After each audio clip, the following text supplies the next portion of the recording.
Hello, welcome to Z Explains BG. I am Z. We're playing a 5-point match on Backgammon Hub against students, and we will see how it goes. I will try to explain my thinking a bit as we go along, and we'll check the computer analysis afterwards. So I believe this is the computer choice with the 5-4 after a 2-1 split. Although I think actually I'm not sure what second best is. Running all the way can't be too bad, though. Or splitting hits.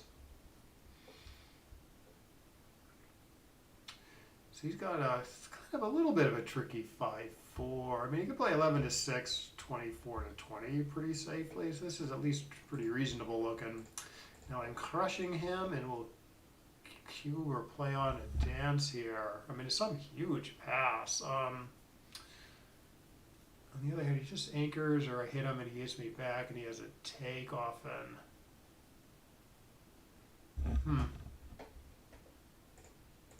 So maybe this is just double big pass, but I think it's close. It might be close to too good. Yeah, I think if I had my 4-point and not my 3-point, that would be enough to swing it. Because there, if he anchors, then he's still in trouble.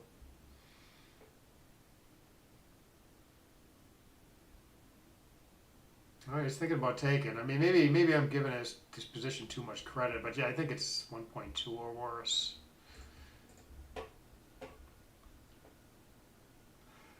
Well, you could try blitzing. I don't know if the computer actually does this though. I'll let the score. Maybe he does get a cube in on the dances, so it's okay. But it's some easy take. I think only 8 checkers here. No other blots in the outfield. Like, I think this is not a cube for money, but at 0-1, the double gammons are pretty valuable, so the double's okay.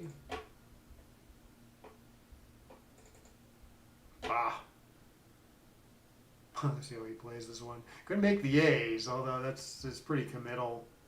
So I'd probably end up not doing that and doing something else.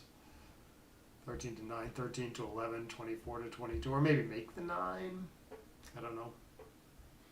Kind of want at least one builder for the 3 though. Probably would have made the 9-point there, because it's not that important to get the backmen going. It's not like I have any like prime forming, you know.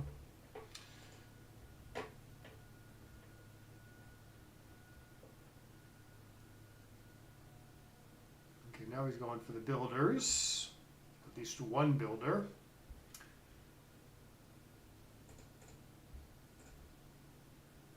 All right, this is okay. 8 to 3 is a play too, but I still have a spare on my midpoint here. Don't necessarily love having a blot on my board when I might be hitting him this turn.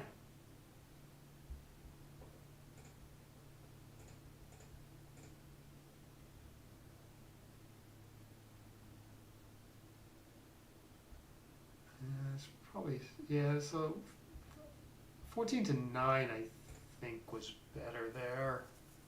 So still only 2 shots. Alright, I don't think I'm splitting here. It looks a little dangerous. Yeah, I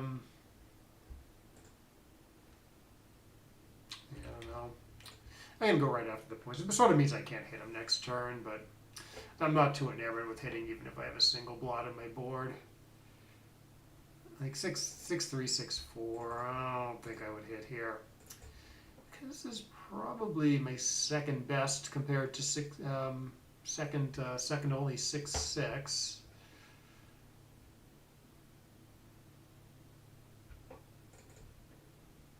Okay. Can hit him here after he makes the 9 and I roll 4-3. So it's not this isn't that clear. I don't know if you should do this. So it might be a difficult point to clear later. So this is pretty reasonable. It's not like he's sort of blocking 6-6, but even there, I'm not too happy to run with 6-6. I don't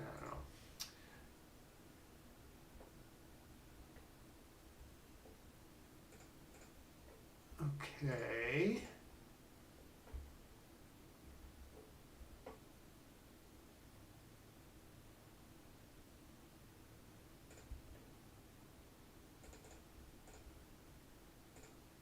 Ooh, shots. 4. I assume he's not leaving extra 2 shots here. Good. All right, so his take point on the recube is like 25 or 26. What is it? It's 2 away, 2 away. This is equity from 2 away, 5 away, which is 24. So the take point's 24%. So it's not clear he has it here, given that I'm going to be going after him on the ace pretty effectively. So I am going to cube this. 2 away, 5 away. Did I say 3 away, 5 away? It's 2 away, 5 away. So according to the XG match equity table, that's I'd be, if he passes, I'd be 76%. So he's 24%. So he can take and play for the match here. Okay, so he doesn't think he has it. All right, pretty reasonable.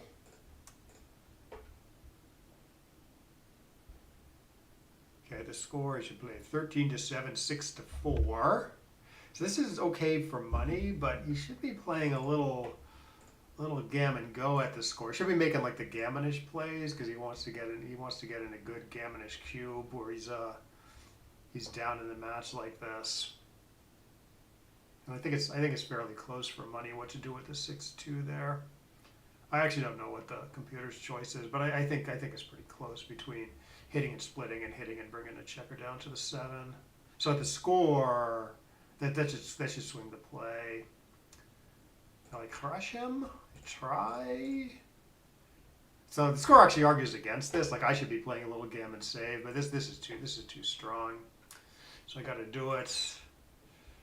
Good.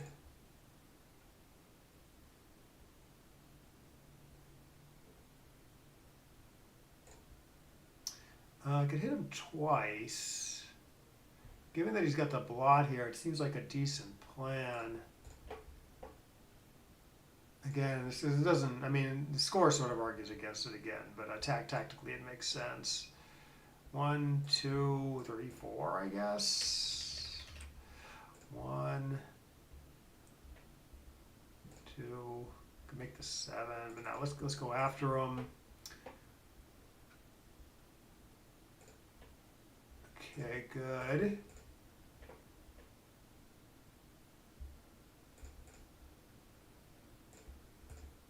Okay, well 3 anyways, and then I can play 13-7. Maybe that's a little better, because if he rolls an ace or something, I might actually want to make that point.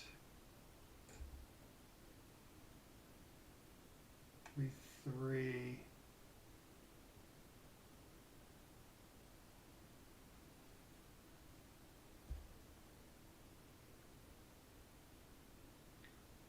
I got the bloss in the outfield, which sort of argues for hitting.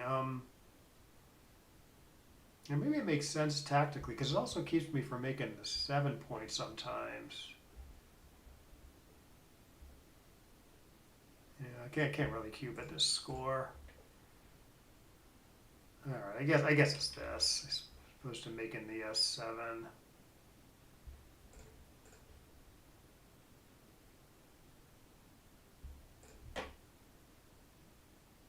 I think this gives him too much.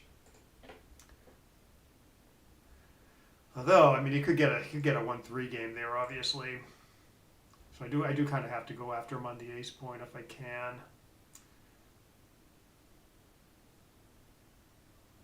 Duplicates his 1s and 3s out there. No, I guess it's this. Like I gotta hit him with 6s here.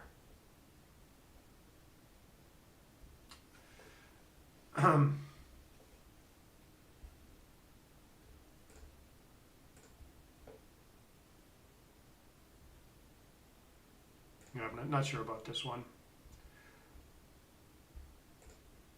Okay, I gotta hit him in some fashion, so maybe hit him loose. No, don't give up the 5 point. 1, 2. And the next 2 don't play good though. So I'm actually wondering about 2, 3, 4. I get like crazy builders for the 5 here, and I don't leave him a shot on the ace. So maybe this is an okay plan. I don't know. It looks a little unusual.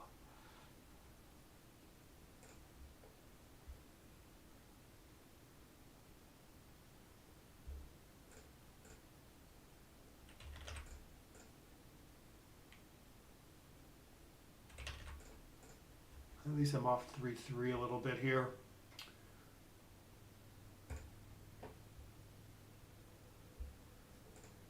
Good. Yeah, it worked. Plan worked. Not saying it was right, but it worked. Okay, I'm gonna try coming in, keep the 6 points stripped. Because it should be safe if I can clear that early. Like just leave 2 checkers here. So 6-6 is safe here. 5-5 plays okay. 4-4 is a little awkward, but not too bad. So it's like, it's okay. Yeah, 5-5 still plays okay. 6-6 still plays okay. I think this is okay.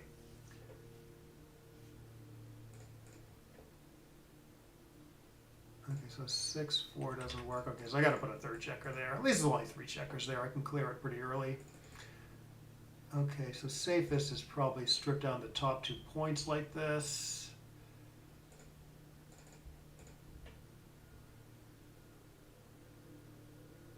Yeah, like I'm just like 95% worried about just playing safe here because the gammon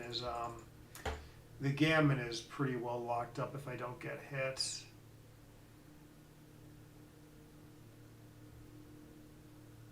There's a decent chance I'm leaving a shot here at some points. Okay, I could roll 1-1.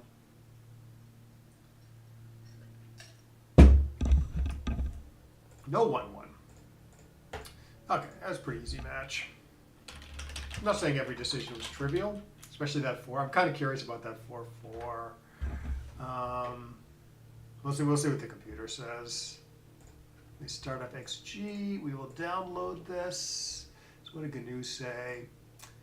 Okay, GNU said it will look like a well-played match. Okay, so I download.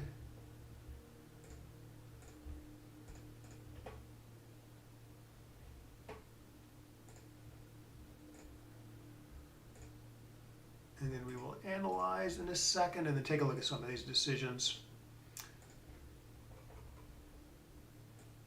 And normally with that 4-4, I think you don't want to give up the good point just to switch to the ace as opposed to like hitting loose. But it looked like tactically it made a lot of sense. And then let's put me on the bottom.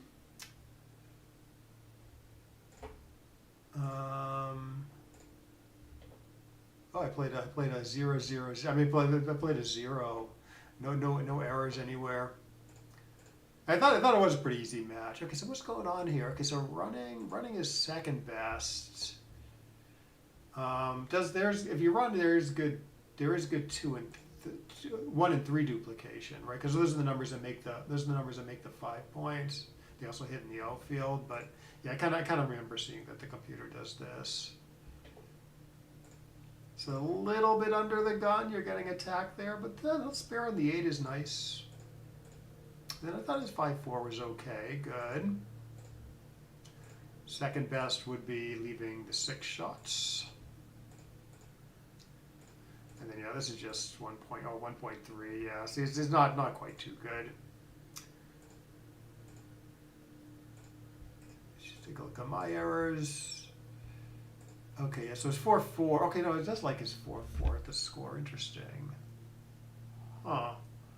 I guess it's the extra gammons. Like I thought I remember for money play, I thought the computer doesn't do this. Maybe I'm wrong though. Maybe I'm wrong. Let me save this and we'll take a look what the money rollout is.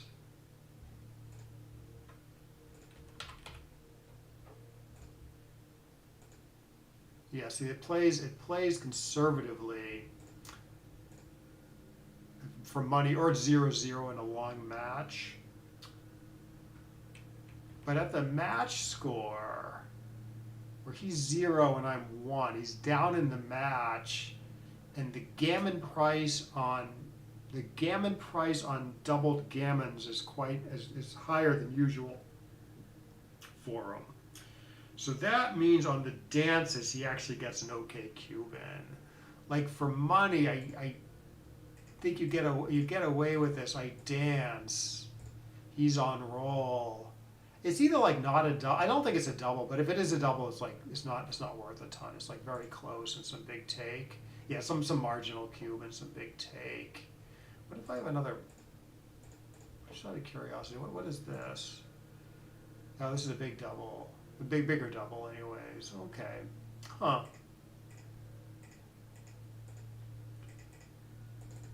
So 4-1 split. 4-4 for money. Do you go? You do. Oh no, it's a different play because you obviously can hit in the outfield. I see.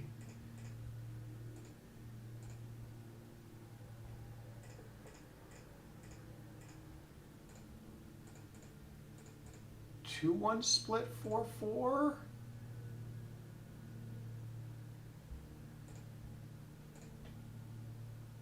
It's a double. Yeah, it's sort of a decent double. Okay, so I guess the idea is, I mean, you still can double after a dance for money. After you make the opponent's play, but at the score, it's a stronger double than usual. Like this was sort of marginal for money here. This is a bit of a stronger double. So I think that's why the computer likes the checker play at the score. It doesn't quite like it for money. Anyways, he doubles, I take. I dance for a while. Yeah, the 5. You can play to 3 here if you want. Computer actually slightly prefers it. I guess my distribution is a little messed up after my play with 5 guys here and 3 guys here. But I don't necessarily love having the checker on the 3-point. Like I might be hitting with a 2 here, for instance. Okay, I go right out. I go right after the good points here.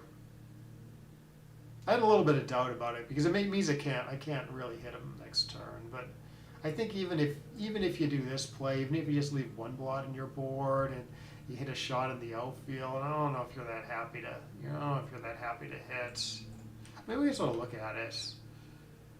Like obviously, okay, so I do this. He rolls, I don't know, 5-2. Does this. I roll 6-3. I can't really hit him here. It's too dangerous. I mean, it probably wins the most, probably, but it pays too many gammons. So that's why I was a little leery about slotting both points.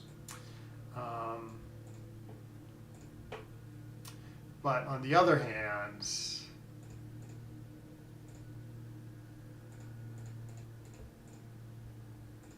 if I do this and then I roll 6-3, maybe I can hit, but I don't know. It's still pretty scary to hit. See what the computer says. No, it still doesn't like hitting by a lot, probably. Yeah, by a lot. So, given that you can't hit regardless of what you do, the computer wants to go after both points like I did.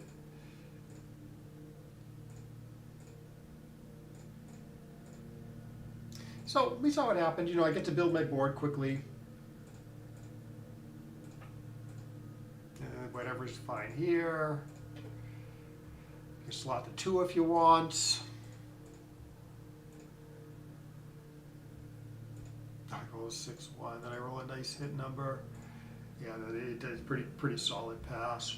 So I just gotta make sure I have the take point right. What did I think it was? I thought it was 24%. So you can go to Analyze, Cube Information, and then I guess you want to look at the live cube take point. No, I had it a little wrong. Okay, no, this is good. I did this. It's 76%, not 74%.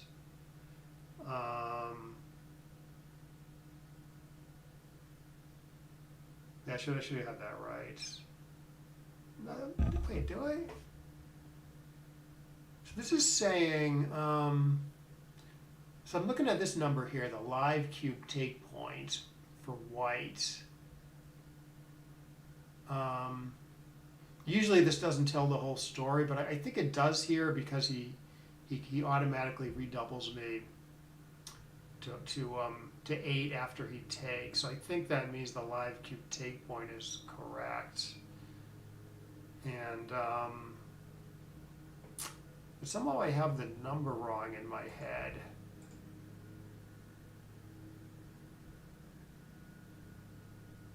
Match equity table. I know you can't see this, but I pulled up the match equity table. I'm looking at 2 away, 5 away, and it says it's 74%. So I don't understand. Yeah, so I had the number right. 2 away, 5 away is 74%. So am I looking? I guess I'm just looking at it wrong. 74%. 74%. I see. So its take point is 26%. No, that's consistent. Yeah, sorry about that. Yeah, no, I just confused myself.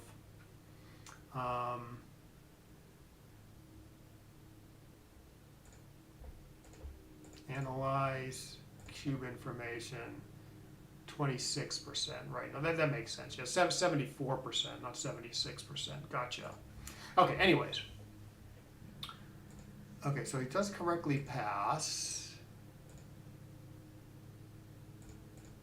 Yeah, I should review that stuff. Yeah, 2. Okay, so let's see. 6-2 here. He should go after me. Okay, it's quite close though. It's not that close. Right, this versus this with the 6-2. For money or at 0-0 in a long match, I believe these plays are very close. But given the score, he should be looking to get like a good gammonish cube against me. So that means he shouldn't be splitting. It should be like bringing builders down for the attack. Yeah, like here, there's some argument for 24-21 because I want to tamp down the gammons, and if I tamp down the gammons, it's harder for him to get in a good cube, and it's easier for me to get in a good cube. But still, hitting twice is so powerful here that you have to do it, even though it ups the gammons for both sides. Yeah, 5-2, I see. Okay, so hitting twice is okay, although the computer doesn't mind 24-14 either. 21-14, yeah, I didn't really seriously consider this, and if I did, I wouldn't have thought it would be like an okay play. Because you're giving up the anchor, you're not even like safetying the guy. But again, due to the score, I guess it makes some sense.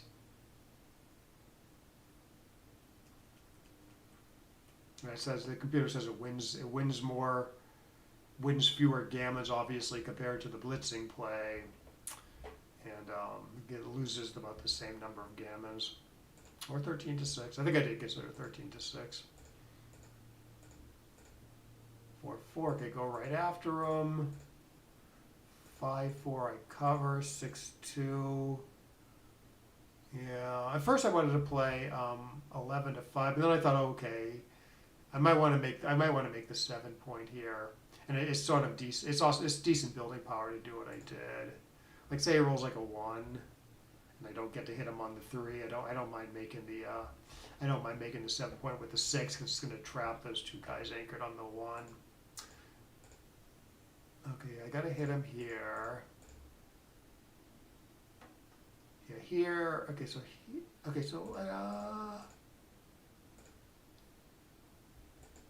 oh yeah, I did think about 11-7 here, right? Because then again, that point's like pretty important. And if I hit him, he might roll an ace and get a second anchor. But still, this gives him too many forward going chances. Like he could hit in the outfield to build up like a nice offensive structure. Yeah, hitting's even better for the win, not just for the gammon. Here I make the 7 and upgrade the anchor. Here, I don't know what to do. Apparently there's a few close things. Computer's top choice is this: getting off the back anchor, getting another builder for the ace point in case he does an anchor there. I kind of keep things more alive for making the outfield points. Still have a bunch of hits, bunch of hits on the ace point if he dances, say, and then this is okay too. Yeah, I'm really hoping to roll a 6, but I roll a 4-4. Okay, no, good. I do have the right idea here. Yeah, normally I would have hit him loose on the ace, so as to keep the 5 point, but the other two numbers just didn't play well. Like you can't really get another builder for the ace point if you hit loose, other than the build stuff on the 7. So first, is like the best hit loose play is this. You get away with this. It's still not completely trivial to cover this. But if you get hit there, you're probably unhappy with your play, even though you can still kind of go after him. So there's another idea here. Switch to the ace, give up the great 5 point, but you get awesome builders to fill that in. Yeah, the computer likes it. Yeah, here 18 to 11 is okay, or you could play this apparently.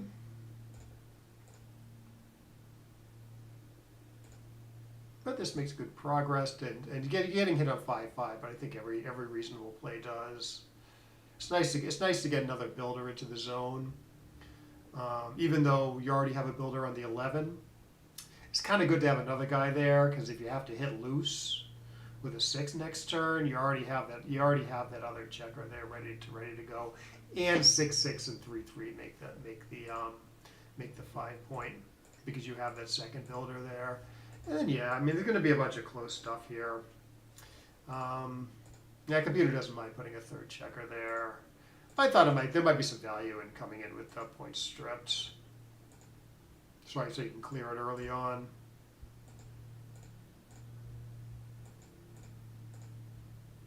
And mostly I'm thinking about that and making sure my big doubles play okay. Like I did take a look at how does 6-6 play? Make sure it's not a shot. How does 5-5 play? Make sure it's not a shot. Make sure it's not too awkward. You might want to take a look at 4-4 also. Yeah, 5-2. Yeah, that's the safest.